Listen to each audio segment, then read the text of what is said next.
warm welcome to episode 38 of my Doll's House Diary. Now in today's episode I'm going to be carrying on with the decorating.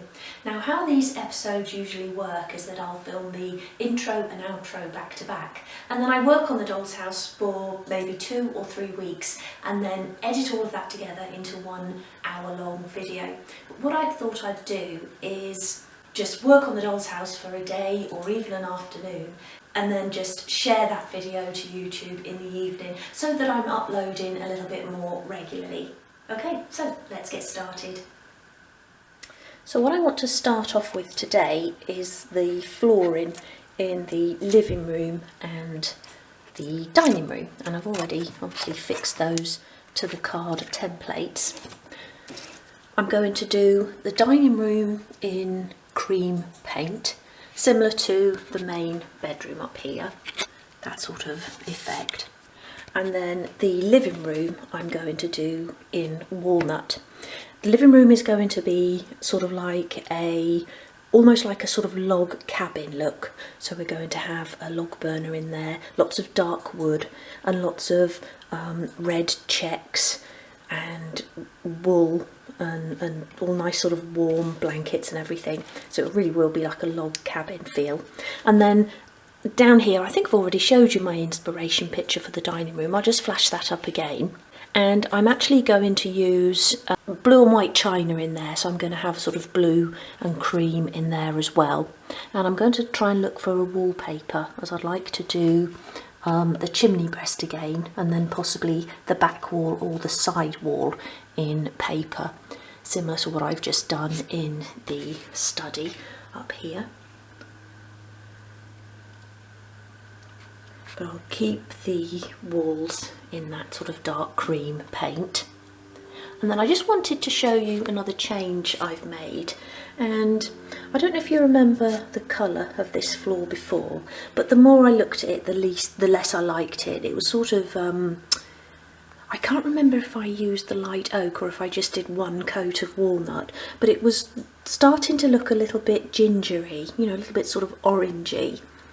So I sanded it back just using a 500 grade sandpaper, and then I've done a couple of coats of walnut, and I did the same thing on the stairs, so on the treads and on the banisters there, and I prefer that now it's a bit darker. So my sort of aim in this episode is to get the floors coloured, and then I want to have a go at making that double door. So I've done a tutorial on how to make doors, but I'll sort of go through it again with the double door, but it is going to be a similar technique. And then I can get the skirting and coving into this entrance hall, although that probably won't be today, and then actually get these stairs fixed into place. Now you might notice as well that I've taken away I think it's called a stringer, that goes up the edge of the stairs, because I hadn't really cut it long enough or thought about how the skirting board would join at the bottom of the stairs. So I'm going to redo the stringer, and maybe a little bit higher as well, to go along there. But again, that might not be today. But what I do want to do today is get these floors coloured. So let's take these into the craft room.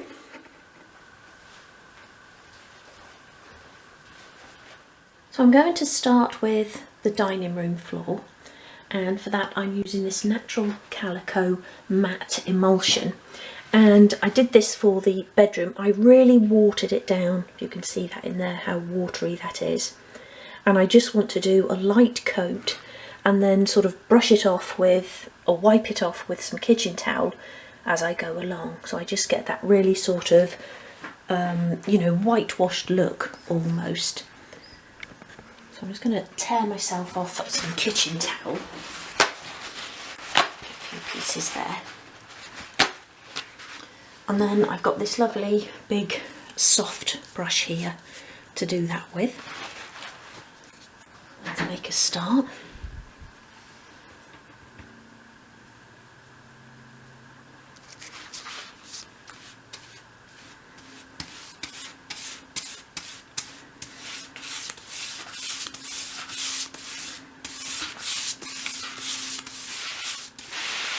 So I'm just giving that a wipe before it dries too much. And I'll just finish off the sheet, and then I'll probably do another coat and then wipe it again, because I don't want it to look too, you know, washed out. I still want you to be able to see the colour, but I just don't want it to look too solid, if you know what I mean.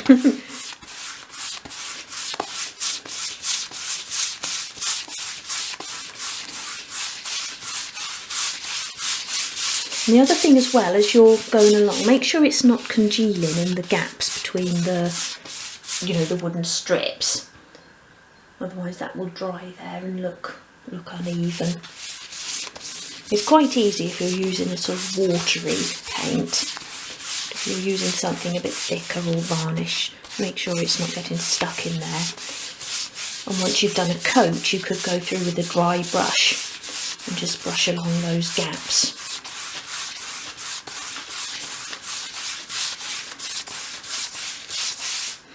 Let me wipe that bit as well. And I think I'll do one more coat. And when you're using a thin paint, it dries really quickly as well.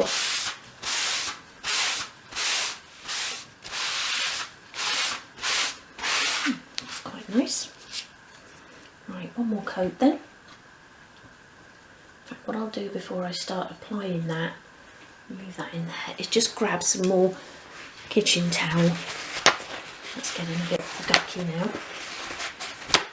And then I can go over the top and give it one final wipe.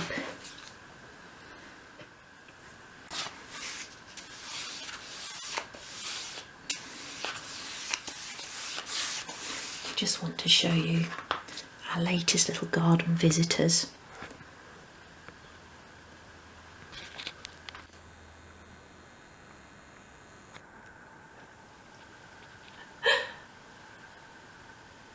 And they're coming up to the window because they've seen me, and I normally throw out a handful of seed. We've had as many as 10 in the garden, and what's happened is we live fairly close to Blenheim Palace, as the crow flies, or as the duck flies in this case, and they're dredging the main lake over there. So all of the ducks that usually live over there are flying over into the village. So all of the gardens at the moment are having duck visitors. Some people are complaining, but I think they're lovely. I'll go and put some more seed out in a bit. Okay, let's get back to the floor.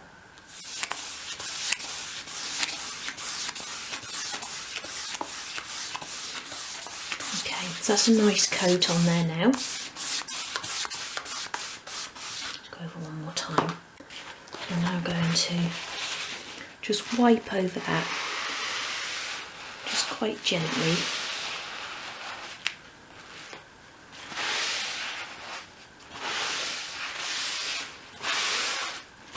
You could use a dry brush instead of the kitchen towel to sort of achieve the same effect, or a similar effect.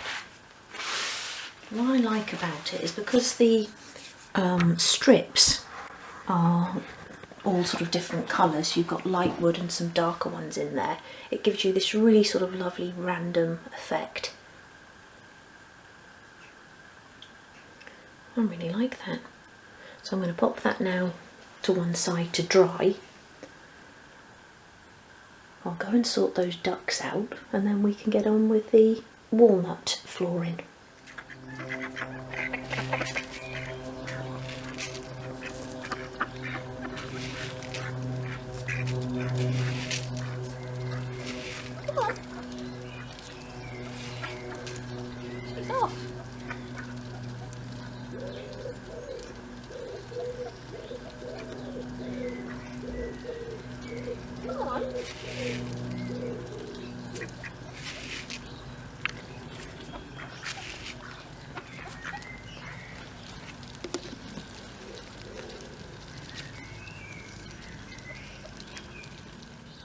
Okay, so I'm now going to make a start on the living room floor, and for this I'm using the walnut wood dye.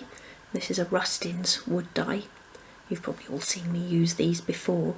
And I gave that a good shake and then just dispensed a little bit into a pot, and that's probably too much as well, but I can always use a funnel and put that back in if I need to. And then I've got a slightly larger brush than I normally use here. I've got some pieces of kitchen towel ready, and what I'll do is I'll probably do, I don't know, 5 or 6 strips and then wipe off the excess wood dye, and that way you get a nicer colour. You get a colour that sort of more or less matches the tin rather than something too dark, and that's the sort of colour I want for the living room.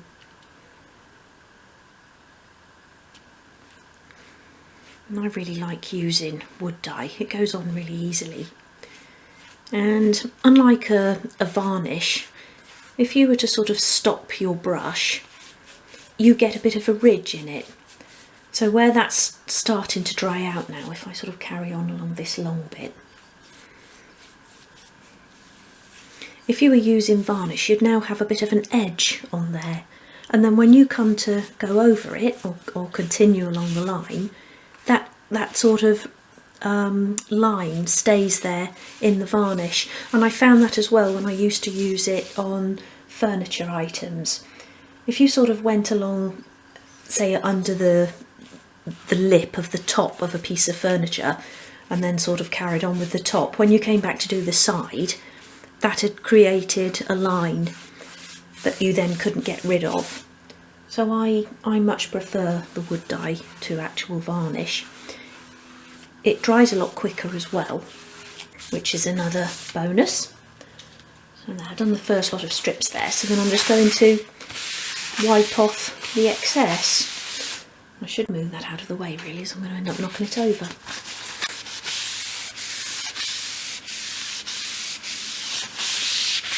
And I will do 2 coats on this.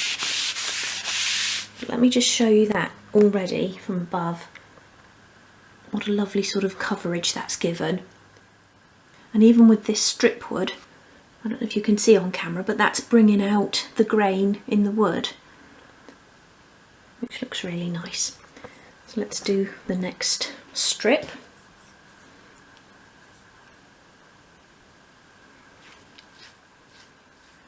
So that's 1 coat on there now. I'm going to do the second coat straight away, so I'm not going to leave this to dry, but it is almost touch dry if I run my fingers along there. You can see there's a little bit coming off, but it feels dry to touch. Now I just wanted to say a couple of things as well.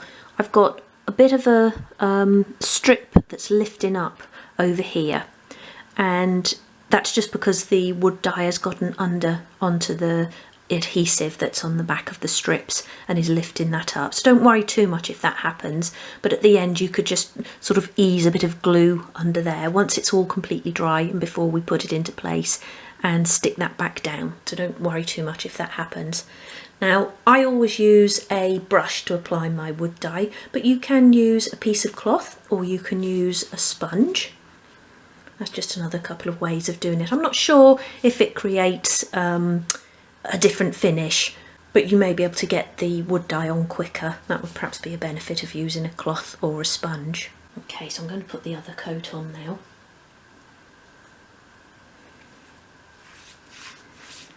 And I'm going to do the same thing again, so do it in 3 parts and then wipe the excess off. Oh yes, I thought there was something else I wanted to say. When you're using wood dye, because it's a really thin liquid, just be careful of what's around you and don't splash it about too much. So if you've got any other sort of furniture pieces or anything standing, just move them completely out of the way, preferably into a different room, because the smallest splash will actually dye the wood and could sort of end up ruining your piece of furniture. So just be really careful when you're using it. 2 coats gives it a really nice colour. Let me lift you up again and show you that. How lovely and rich that is. I do like walnut. I think it's one of my favourite colours. They do a whole range of colours. I think it's on the side there, from pine to walnut, and they even do a quick dry white, which I've never had. You've got the mahoganies, dark and light oak, dark teak, light teak, ebony. I've probably got about 5 or 6 of them, but I would like to collect all of the shades. Now I can get wood dye from Streets Ahead, but I don't sell it in the shop just because Royal Mail won't carry things like that, and I could use a courier, but then the courier is going to cost probably twice as much as the tin of wood dye. So if you wanted to use wood dye, I would just advise having a look in your local DIY store. I've seen them in Homebase and Wix and places like that. And just pick one up next time you're there, even if it's not the Rustins. Any sort of wood dye, you know, should have several shades available.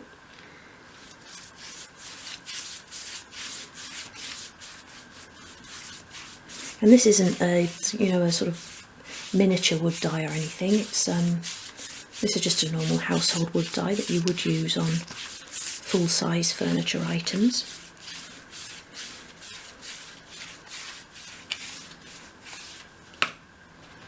So I got it there, got that as well.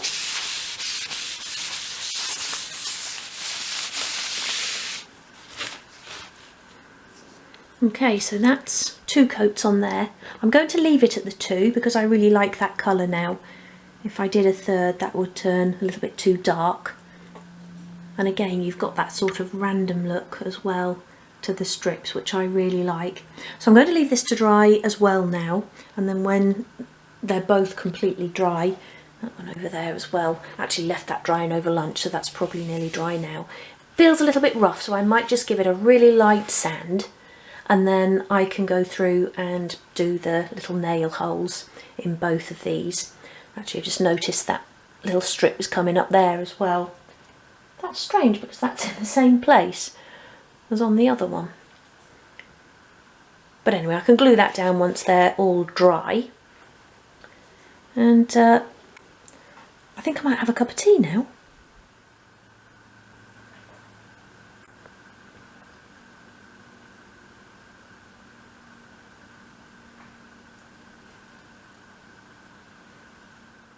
So I'm just going to put that wood dye back into the pot. There isn't much left in there, and I don't want it to go to waste, so sit that back in.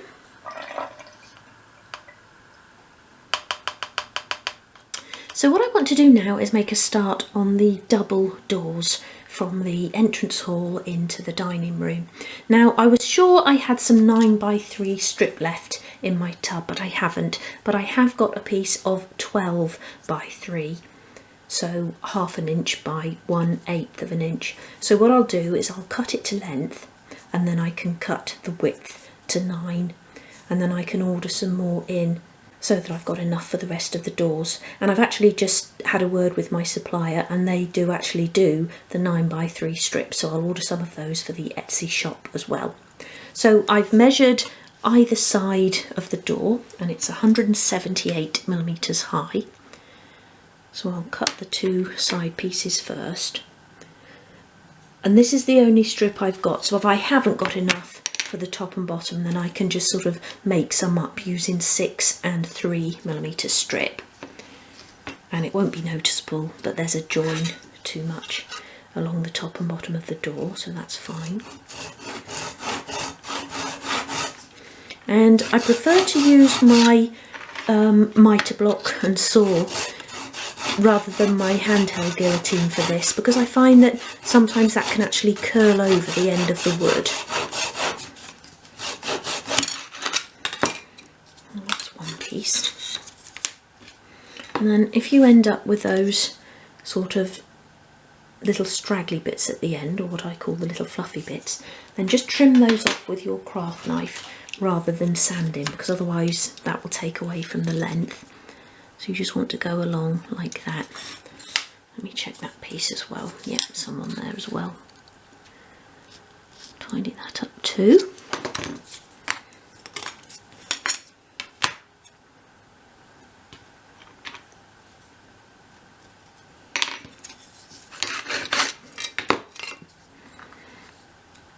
not sure that will even do the width, but I'll go and measure in a moment and we'll see. Right, so I now want to cut these to 9mm across, and the 9mm is the thickness of the wood that's actually used to construct the house. So that's the sort of measurement on the inside of the door, and I'll go and put these in place in a moment and I'll show you what I mean.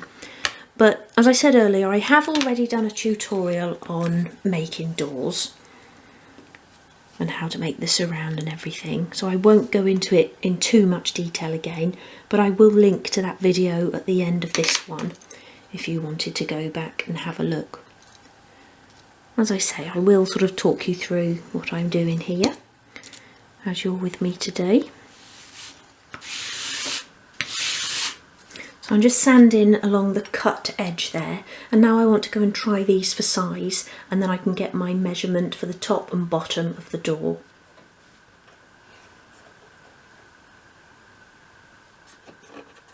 Okay, so they're both a really nice fit in there, and then to get the measurements for the top and bottom pieces, hold them apart like that so that you're getting a true measurement.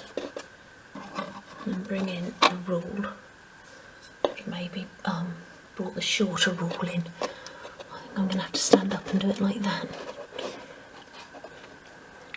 And I make that 105 across the top, and then I always like to take the two measurements just in case. I mean, the door should be square. It was a really sort of well-made doll's house, but I might have knocked it about a bit when I was taking out the original surround, so I'm going to do a measurement across the bottom as well. And actually I can see already that that's not straight, because if I press at the bottom there, that's sort of pinging out at the top. I don't know if you can see that there. So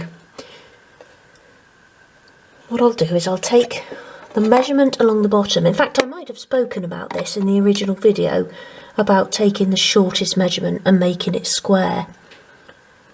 I mean, that is actually coming out at 105 as well. So what I'll do, just to allow for that bit of movement, I'll do it 104.5. So I've got that millimetre, because I don't want it to be too tight to slot back in when I come to put it back in. And any gapping around these edges we're then going to cover with a door surround, which then butts right up against this side of the strip, so it covers up this whole sort of outside area and neatens it all off. So I need two strips now at 104.5. That was my radiator cover I just knocked over. It will be good as well to be able to get the skirting in this entrance hall so that I can attach that to the wall and then fit the skirting around it. Quite looking forward to doing that. Okay, so let's take this back in and get the next pieces cut. So that piece isn't going to be any good because that's only 100mm. So I'll pop that over there and I'll do two pieces from the 6 and 3 and then just join those together.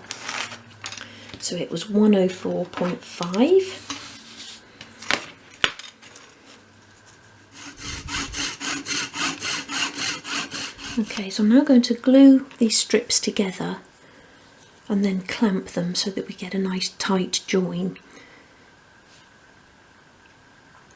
As this is going to be the top and bottom of the door, I don't want to risk them coming apart when we drill the holes for the pin hinges. Lay that there. Press those together. And then what I want to do is see if I can get some clamps along there, making sure that they're staying square.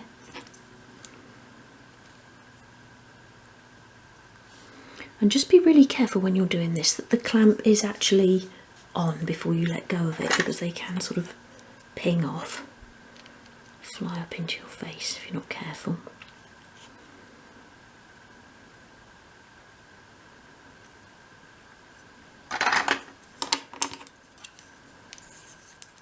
I'll get one more on there.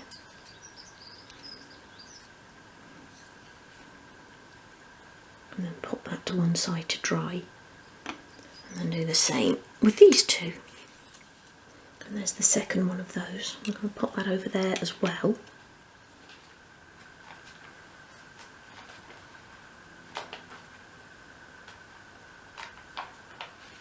So I'm just going through my book here to find my doll's house doors design. So the double dining room door is going to be slightly different to this because obviously each door is going to be narrower. So I've just got to decide whether I want to do 2 narrower panels in each of those sections or whether just to do 1. So what I'm going to do is actually cut the door blanks now, and then we can see how it looks, because I don't want it all to look sort of too crushed in. It might look nicer with just 1 panel in each of those sections.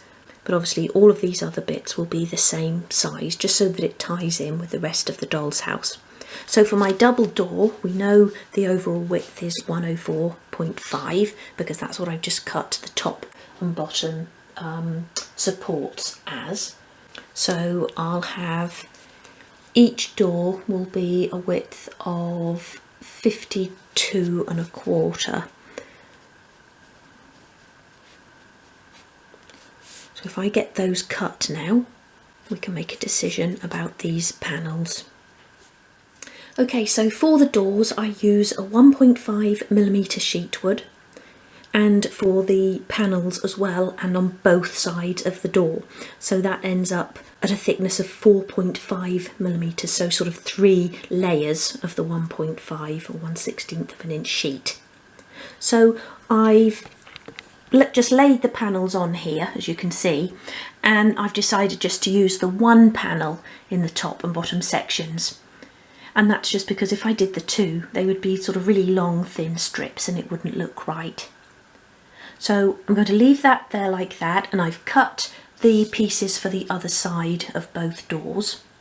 But I'm afraid I'm going to have to leave it there for today, as it's now just before 4 o'clock and Matt and I take Woody for his walk at 4:30. So for me to be able to get this video on later this evening, I'm going to have to start editing it now and then finish off when we get back from the walk. So I hope you don't mind me leaving sort of half finished jobs in these videos, but in order for me to get more on, then I've sort of got to stop so that I have a chance to edit as well. So we'll come back tomorrow and finish off those doors, do the holes in the flooring and get that glued into place as well. And we may also be able to get a couple of other bits done. Okay, so that's it for today and I'll see you tomorrow. Have a lovely evening. Bye-bye.